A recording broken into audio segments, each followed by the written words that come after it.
jelaskan terlebih dahulu kenapa nggak ada hujan, nggak ada angin, tiba-tiba Indahsari mensomasi. Apa sih pangkal permasalahannya, Bang? Baik, saya ketemu aja ya.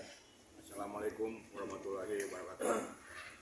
Selamat malam dan salam sejahtera untuk pada rekan-rekan saya dari media pers.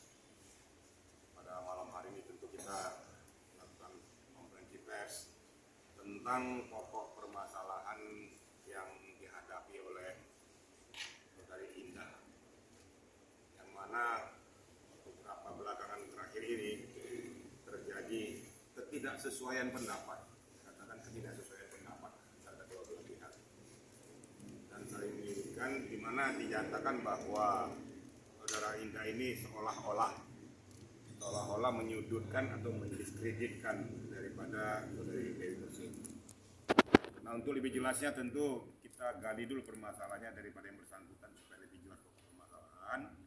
Nanti baru kita lemparkan kepada rekan-rekan yang lain, baru nanti sejauh secara komprehensif apa langkah-langkah yang harus kita lakukan terhadap pokok permasalahan ini. Silakan untuk Saudara Indah untuk memberikan keterangan dulu.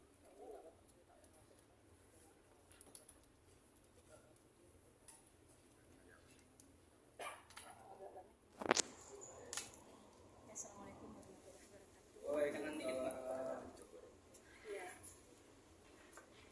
Jadi gini, sebenarnya permasalahan ini sudah tidak ada dari ketika saya pulang dari Bali itu. Selesai saya melihat laki-laki itu, oknum itu bersama perempuan lain. Sudah clear semuanya. Tapi kenapa ini saya ketika dia live selalu maki-maki saya, kata-katain saya. Jadi di sini saya pernah berkata bohong dalam arti kata saya memergoki laki-laki itu. Padahal saya bukan memergoki, tapi saya disuruh. Pada saat itu Kak, pertama kali kakak, saya bilang sama dia, kakak kemana? Aku ke Bali. Kakak kenapa tinggalin aku? Aku kan lagi sedih, lagi galau. Kondisi pada saat itu 2 bulan tidak bertemu dengan oknum tersebut. Lalu dia bilang, Kak ternyata dia juga di Bali.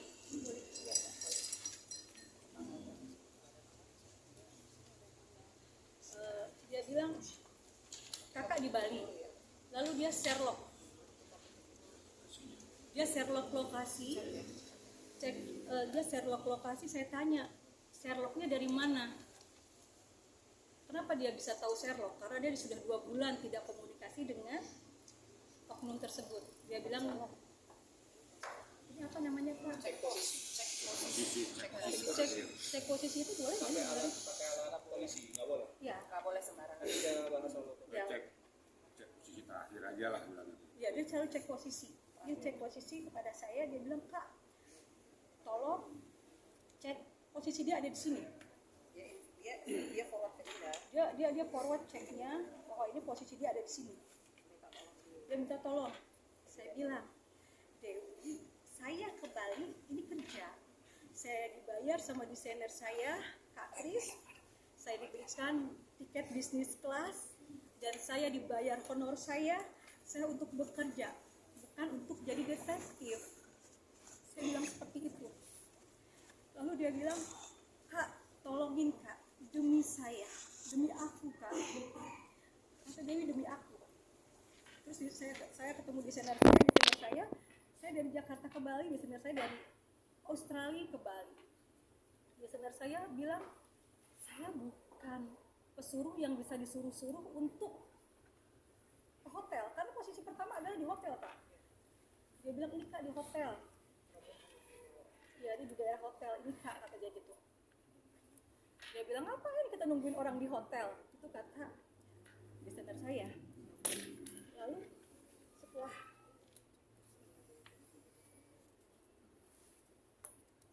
Kak yang cek yang posisi yang hotel itu Kak, yang pertama yang dia bilang price gitu, apa hotel price itu.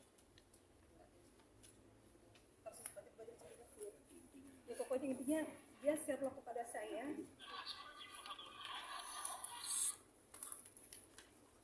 Ya, share location kepada saya. Di sini Kak posisi pertama, posisi orang itu adalah di hotel.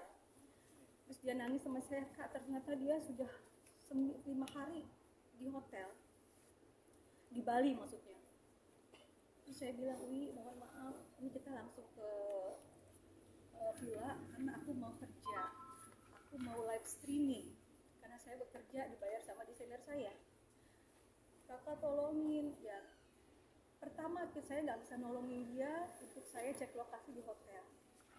Lalu saya sampai hotel itu udah sore, lalu saya siap-siap, saya mulai live streaming itu adalah jam 7 malam.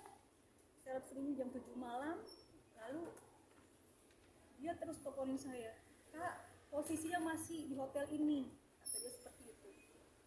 Saya bilang, tapi saya lagi kerja, saya bilang kayak gitu. Ketika jam 10, jam 11 malam, ya ini hotel yang pertama kali dikasih sama dia. Terus yang kedua adalah sampai dia bilang begini loh, bisa Kak kalau kita nyuruh orang 3 bulan terakhir juga ketahuan kok dia ada di mana.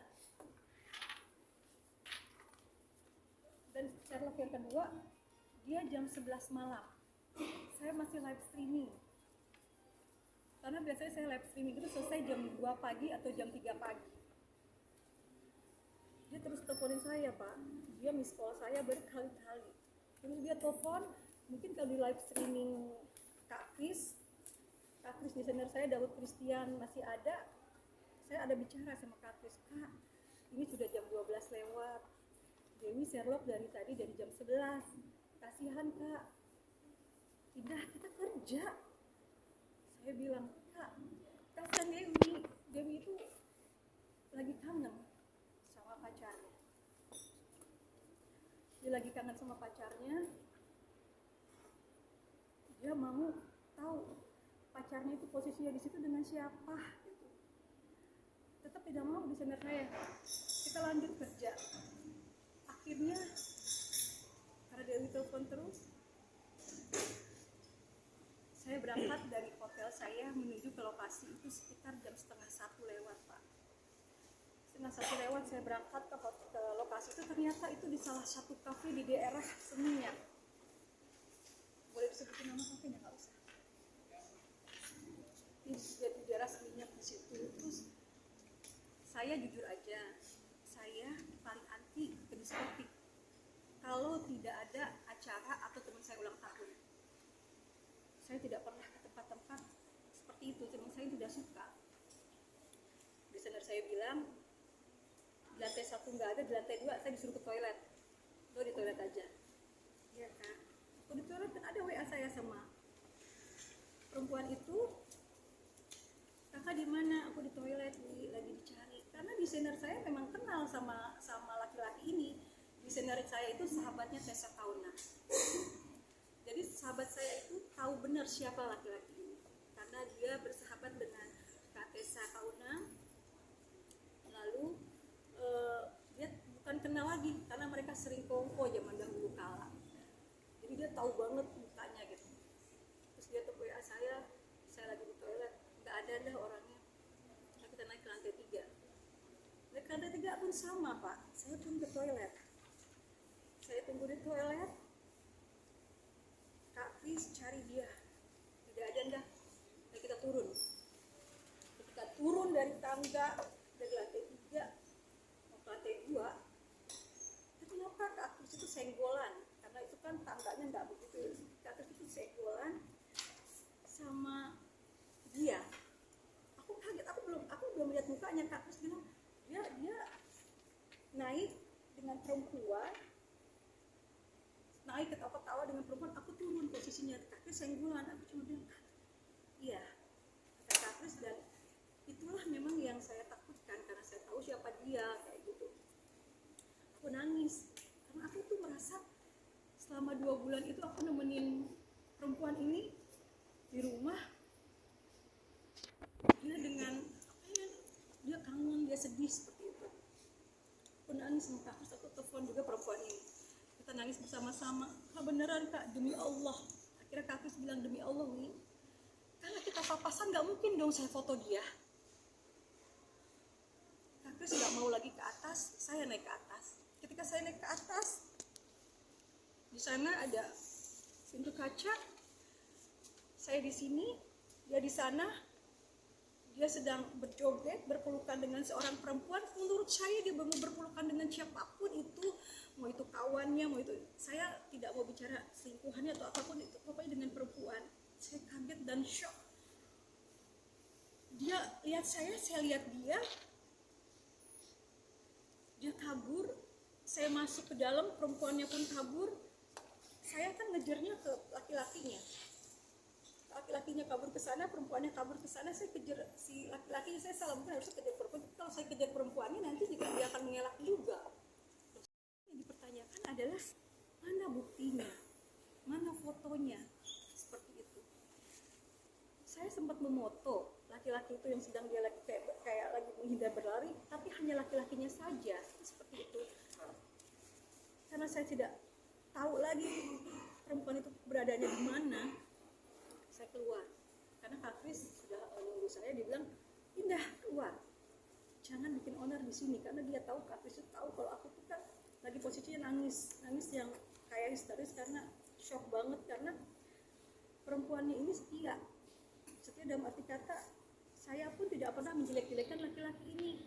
Saya selalu bilang sama si perempuan ini, dia kerja dan dia kerja, tapi dia kan kangen, dia telepon gak pernah diangkat, dia ke rumahnya pun, ini adik saya yang sudah seperti saya anggap adik sendiri, dia ke rumahnya pun diusir. Dan itu ada WA-nya ke saya, Kak temenin aku mau ke rumah laki-laki itu. Aku tidak bisa pada saat itu, saya lagi ada meeting di daerah Bekasi Pak, meeting sama ketua DPD. Saya nggak bisa, saya bilang.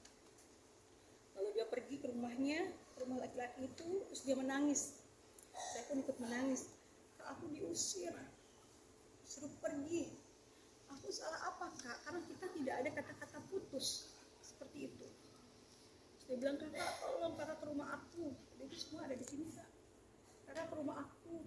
Sekarang juga Kak, sedangkan posisi saya lagi di Bekasi. Akhirnya saya ke rumahnya. Malam itu padahal di rumah saya ada keluarga saya. Saya ke rumahnya. Ya kasarannya dari pihak perempuan sebenarnya dia tidak bicara putus. Dia bilang tidak ada putus Kak, kita lagi sedang berantem saja. Nah ketika harusnya laki-laki ini bersikap gentle ketika ketemu saya cuma sedih aja gini. Yang saya sedihkan itu adalah, yang saya sedihkan kenapa ketika dia ketemu saya dia pergi menghindari saya. Kalau dia memang sudah putus, harusnya kan dia bilang, Kak Indah ini teman saya udah putus sama sahabat Anda itu, kan seperti itu. Tapi kan ini enggak, ini kan kasarnya dia malah lari. Terus setelah itu saya pergi keluar dengan saya hanya dapat foto itu. Saya telepon Dewi, saya telepon perempuan itu, lalu dia bilang, Kak bikin status di Instagram. Sempat berdebat sama Kak Kris itu sebenarnya saya itu udah kayak kakak saya sendiri. Sempat berdebat, nggak buat apa Indah suruh bikin status, karena itu bukan masalah Indah. Indah boleh bikin status kalau itu masalah Indah. Apa dia bilang?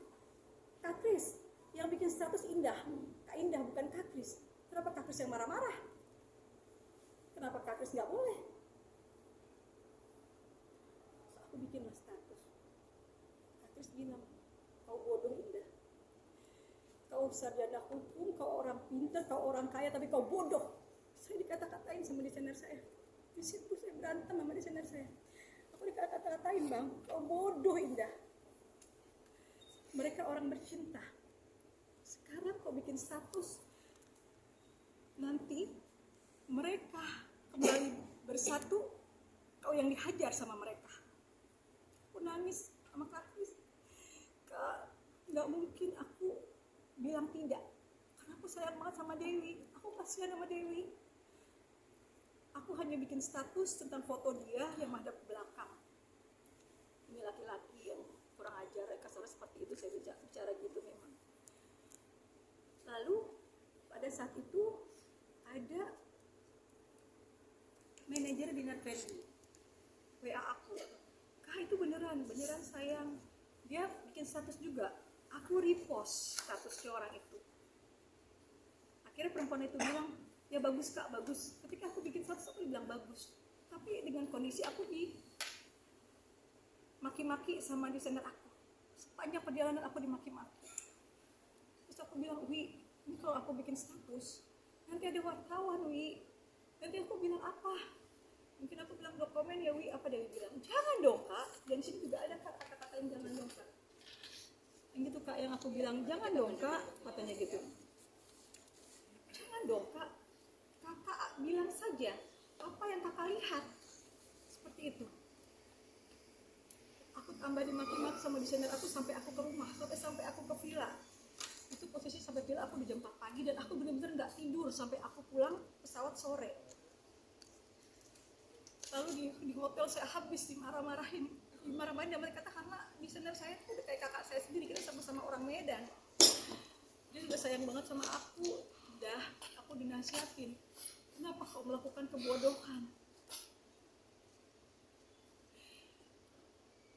Kau itu pintar, tapi kau itu sekarang kenapa jadi bodoh? Aku cuma nangis. Iya Kak, maaf. Terus gimana Kak? Apa aku harus hapus statusnya? Kayak gitu kan? Ya udah, terserah lo lah. Lo tanggung nanti resikonya. Lo nanti pasti akan dimusuhin. Kata desainer aku cuma itu doang. Desainer aku tidur. Dia tidur. Jam 6 pagi dia tidur. Dewi tidak tidur. Dia masih telepon saya. Kak, tolong. Ada serok yang ketiga. Dia di hotel ini Kak. Tolong kakak ke hotel ini.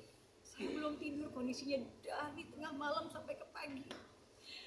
Dengan bodohnya, saya bawa mobil dengan keadaan ngantuk sampai berapa kali saya mau nabrak. Dan itu ada kata-kata saya, Wi, aku tuh belum tidur. Aku tuh bela-belain loh untuk Dewi. Kalau Kak Kris tahu aku pergi, pasti aku dimarahin. Dia bilang, Kak, demi aku Kak, sampailah aku di hotel. Ketika di hotel, dan saya lihat semua kru-kru dari bukan kru yang dia oknum yang laki-laki itu, bukan kru pesawat lain yang masih sama satu maskapai juga Kak, karena bajunya kan ungu-ungu gitu kan kalau si pacarnya itu putih ungu kalau nggak salah gitu kan, pramugari.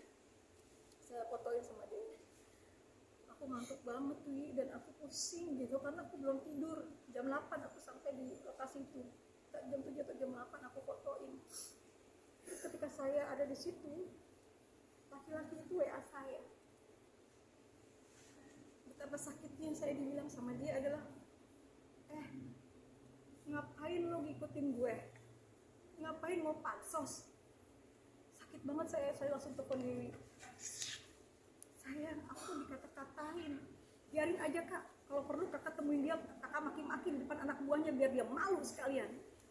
Saya bilang dia nggak tahu dia di mana, dan ini bukan maskapainya dia yang keluar dari hotel ini, beda. Saya bilang kayak gitu. Terus karena saya lama nunggu di mobil nggak keluar, saya kan seperti orang bodoh. Kak Kris sudah bangun.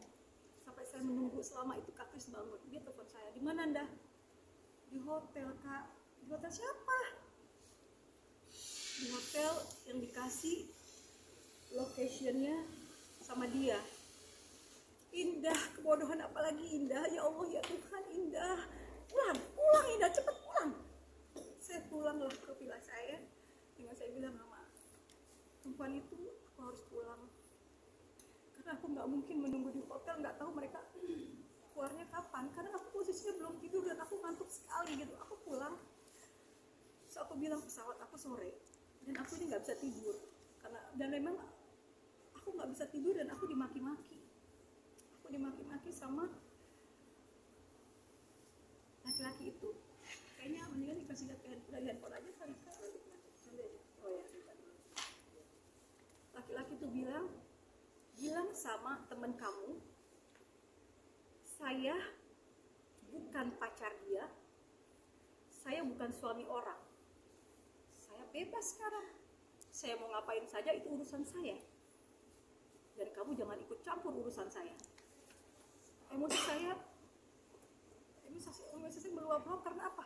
Karena saya sayang sama adik saya ini. Ketika dia bicara seperti itu, aku ngamuk dong, marah. Kalau lo memang udah merasa selesai sama adik gue, kenapa lo nggak ngomong? Dan kenapa DP lo masih, wallpaper lo masih, DP lo masih berdua? Dia bilang, kenapa gue selesai sama temen lo itu? Temen lo itu jahat mulutnya. Dia selalu bilang gue orang miskin.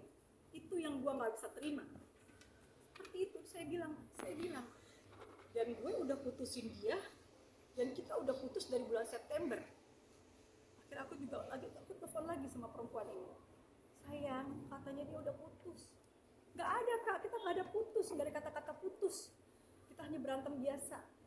Jadi di sini saya tuh jadi seperti di tengah-tengah yang jadi bumerang.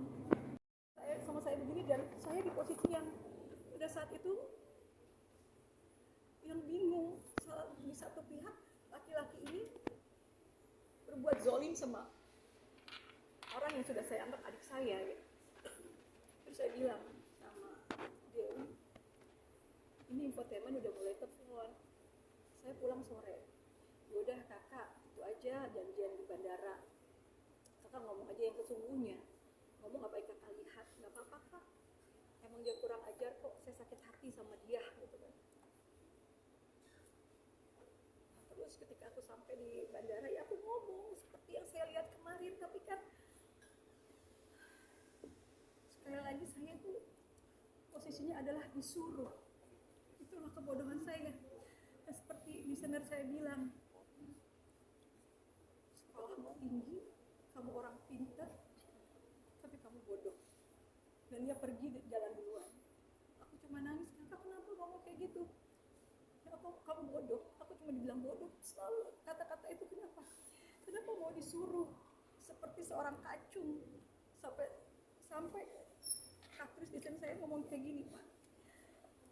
Kamu sama dia lebih dulu kamu kali dari orang kaya. Sorry, maaf kasarnya desainer saya bilang begitu, Kak. Ngapain lo mau disuruh-suruh? Gitu, saya berkali-kali. Tapi saya di salah satu, saya di tempat yang serba salah. Nah, dia pun seperti tidak tidur karena saya nggak boleh pulang ke rumah dari bandara. Saya harus ke rumahnya dia. Lalu saya ke rumahnya dia. Kita ngobrol-ngobrol, dia nangis, saya nangis. Dan pada satu pagi itu, dia bang. Ini pagi itu dia jadi bintang tamu, dia jadi pembawa acara, dan dia bilang, terima kasih kakakku sayang sudah menyelamatkan hidupku. Terima kasih kakakku sayang sudah menyelamatkan hidupku. Kita baik-baik aja bang. Terus dia pergi ke salah satu TV, aku pulang bang. Di rumah ada orang, karena ada orang infotainment nelfon saya. Aku bilang saya lagi mau pulang ke rumah. Di rumah ada infotainment kan. Infotainmentnya nanya lagi, saya jawab seperti yang dia itu. Nah setelah infotainment itu, ternyata infotainment itu ada dua. Satu lagi itu, abis itu saya mandi, ada lagi saya jawab lagi. Jadi dua orang ke rumah saya. Terus Dewi bilang gini, udah kak stop ya kak, jangan wawancara lagi. Udah tidak. Lalu gak lama kemudian saya pergi umroh. Ketika umroh pun hubungan saya masih baik-baik aja kak. Saya nggak ada masalah. Sama dia, saya masih video callan. Di umroh itu saya video callan sama Dewi.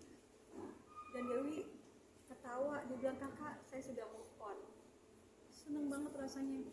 Dia move on dan dia bilang dia lagi dekat sama seorang polisi. Seperti itu. Nggak perlu saya sebutkan di sini. Saya pulang umroh itu 3 hari saya pulang umroh tanggal 13 Desember saya bertemu dia. Saya ke lokasi dia syuting. Kita makan soto sama-sama, kita ketawa-ketawa, nggak ada kita ribut-ribut. Saya nemenin dia